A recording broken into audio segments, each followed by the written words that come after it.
Paling saya kagumi pada malam ini sebenarnya acara ini berlangsung karena kebesaran jiwanya Bu Mega. Betul enggak? Anda tahu kan sekarang ini kan ada alat untuk memecah belah yang sangat efektif yang namanya medsos, YouTube dan seterusnya. Saya kan dipermusuhkan, diadu domba sama Bu Mega, kadang-kadang sama Habib Rizik, kadang-kadang sama Habib Bahar, kadang-kadang Bukaru Sopoai. Sama setan saya tidak pernah dipermusuhkan, padahal saya musuhan bener sama setan gitu. Saya dipermusuhkan dengan orang-orang yang sebenarnya saya sayangi dan saya cintai, dan Bu Mega tidak terpengaruh sedikit pun oleh permusuhan itu.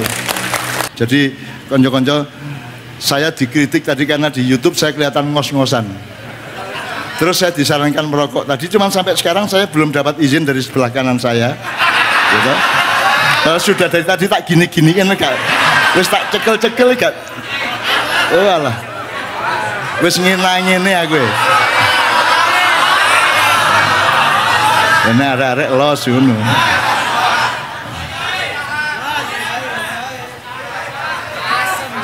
Salah satu yang ditakuti virus adalah, tapi nanti dimarahi sama WHO sama iya gitu. Nggak, maksud saya semua itu kan ada konteksnya, ada nawaitunya gitu loh. Anda rabi dengan rabi beda, ada rabi mergo nafsu, ada rabi mergo kesejahteraan cita-cita keluarga. Kan sekarang ngerokok untuk apa, ngerokok karena apa, dengan niat apa, dalam konteks apa, kan ya duru ala illatihi kalau kata usul fikih kan gitu kan. Jadi semua yang saya katakan itu kan tolong lihat asal usulnya. Misalnya kalau di maknya kan meso boleh enggak? Iki mbak senengannya meso, nah usah aku ngomong diancuk seweneng ini dua bal, wow gitu. Terus saya bilang, meso itu kan spontanitas alamiah dari setiap orang yang merasakan sesuatu yang menggelisahkan. Misalnya, aduh gitu ya, cok gitu kan. Yang enggak boleh itu misui ya. Kalau misui itu peristiwa sosial, kalau miso itu peristiwa subjektif individual. Jadi misalnya ngeden, ngising, enggak apa-apa di WC-nya sendiri, tapi nek kon ono daya terus kon nguna, itu berarti menghina tamumu kan gitu kan. Ya, jadi di maknya kita terangkan semua peta titik-titik apa namanya, titik-titik ilmu dengan proporsinya masing-masing. Kita harus lengkap. Mbak Puan, saya sama beliau kan ketemu baru sekarang, dan dari kejauhan kan kita juga melakukan sawang sinawang ya, ngeliat-ngeliat, terus ngukur-ngukur, mengira-ira gitu ya. Dan saya menemukan malah Mbak Puan ini jauh lebih dewasa daripada yang saya sangka, jauh lebih tajam pikirannya daripada saya sangka, dan jauh lebih sareh atau lebih bijaksana dibanding yang saya duga-duga gitu. Jadi saya bersyukur, dan yang paling saya kagumi pada malam ini sebenarnya acara ini berlangsung karena kebesaran jiwanya Bu Mega. Betul enggak? Anda tahu kan sekarang ini kan ada alat untuk memecah belah yang sangat efektif yang namanya medsos, YouTube dan seterusnya. Saya kan dipermusuhkan, diadu domba sama Bu Mega, kadang-kadang sama Habib Rizik, kadang-kadang sama Habib Bahar, kadang-kadang Bukaru Sopoai. Sama setan saya tidak pernah dipermusuhkan, padahal saya musuhan bener sama setan gitu. Saya dipermusuhkan dengan orang-orang yang sebenarnya saya sayangi dan saya cintai, dan Bu Mega tidak terpengaruh sedikit pun oleh permusuhan itu. Bu Mega tidak punya rasa marah kepada saya, benci kepada saya, bahkan ngoyak terus. Beliau yang ndawuhi saya, cak mbok datang 3 tahun. Beliau juga pernah datang ke Markas Maya untuk menyampaikan hajatnya Bu Mega. Pak Idham Samawi juga menyampaikan, dan baru sekarang ini kita temukan karena saya sudah lega menemukan Indonesia yang akan datang, yang akan luar biasa. Jadi saya tuh tiap malam minta mimpi kepada Allah, minta dikasih petunjuk. Dan seminggu yang lalu sebelum saya menyusun konsep-konsep untuk malam hari ini, saya tuh dikasih mimpi oleh Allah. Saya pergi ke Siberia, kemudian mampir ke Ukraina, kemudian mampir ke antara Amerika Serikat dengan Amerika Latin. Kemudian begitu saya pulang ke Indonesia, itu saya melihat tulisan kain yang sangat panjang yang berwarna ungu. Ungu itu warna surga, dan ungu itu dalam bahasa Jawa adalah bangkit, bangun. Kita sekarang ini tertidur sangat lama sambil bertengkar. besok kita akan bangun dengan kerukunan dan kemesraan gitu ya. Dan di kain panjang berwarna ungu itu saya membaca tulisan Lailatul Qadar.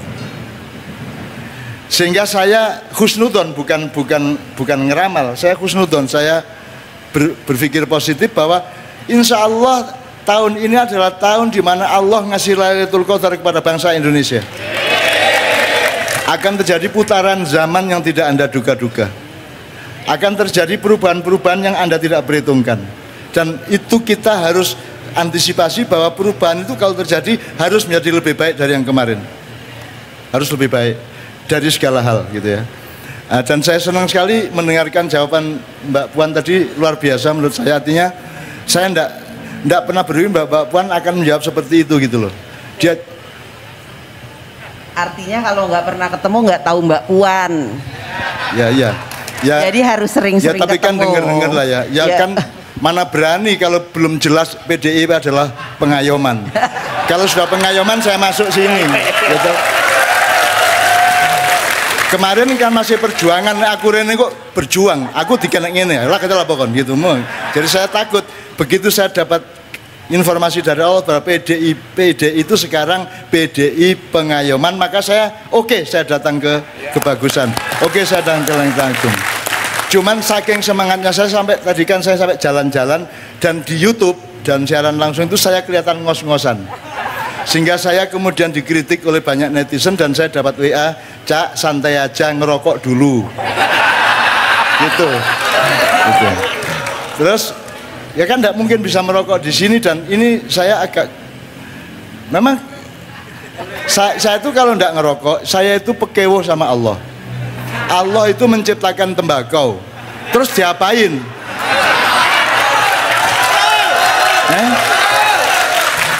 Apalagi kalau sampai saya anti tembakau kan saya berhadapan sama malaikat. Anti tembakau kan ya duduk kan gitu kan. Jadi saya tidak berani anti rokok, tidak berani.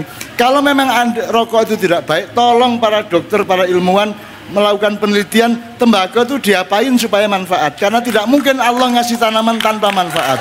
Betul enggak?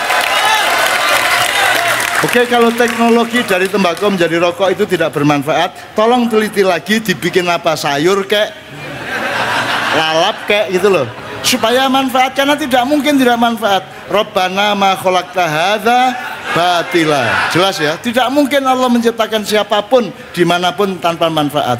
Oleh karena itu saya sangat mantap malam ini karena kita memang wajib jadi orang Indonesia, bukan kebetulan. Kita ditakdirkan, diwajibkan untuk membela Indonesia, membangun Indonesia, mewangikan Indonesia. Itu adalah takdir dan kewajiban. Itu amanah dan perintah Allah. Beliau diperintah jadi cucunya Bung Karno, mau tidak mau, dan beliau taat. Dan seluruh bangunan cita-cita beliau dibangun berdasarkan perintah Allah itu. Jadi ini kita di sini perintah Allah. Jangan dibilang nggak syar'i, syar'i banget ini. Ini syar'i karena itu syariat Allah. Syariat Allah itu artinya aturan Allah. Baik yang menyangkut orang sholat, ibadah mahdoh, maupun alam semesta, sungai, ekosistem dan seterusnya.